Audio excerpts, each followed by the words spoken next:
the fire is still blazing. This evening, we want to understand the extent of damage and the way forward. So I'm joined by some authorities in the area. The assembly member, first, I'll start off with you. At what time did you hear of this? And when you got here, what did you see? I think the first call came around 2:30, and then we had to rush quickly to this place. And then before then, I alerted the MC, and then we called in the fire service. So within the shortest possible time, the fire officers were here. At that time, the flames had started gathering, and then it started spreading. The residents around tried their best to put it off, and then not long after, the fire tenders came. But the issue is the place being a warehouse.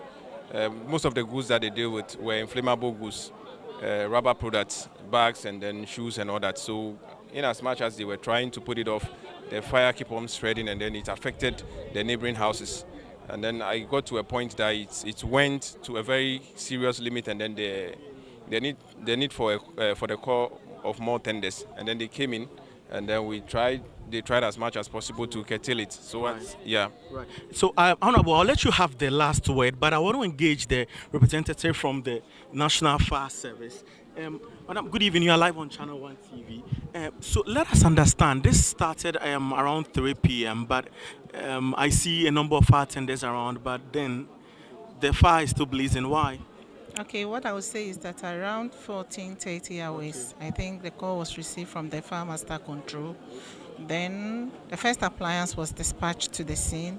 The first appliance arrived, and he realized that the fire is beyond one appliance. So they relayed back to the FMC, where additional 4 appliances were dispatched, making it 5 appliances at the scene.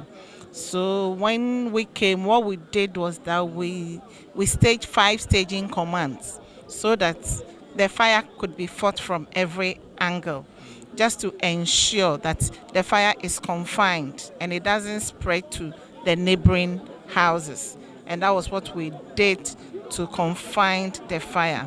So looking at the situation now, the fire is confined. It is not spreading. And what we are doing now is control burning.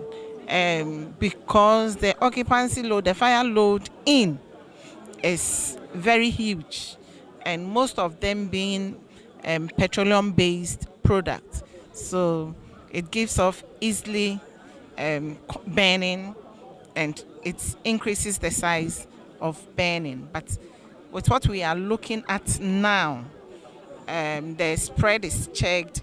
It is not going to create any more harm. So we are controlling it till we finally extinguish it. And currently, as I speak, it has been relayed back that the fire is confined. Do we have preliminary findings on what may have caused the blaze? Currently, our focus is how to bring the fire under control. And it is only when the fire is gone under control that when we gather, even though we have some walking in to do interrogations to know whatever happened, but because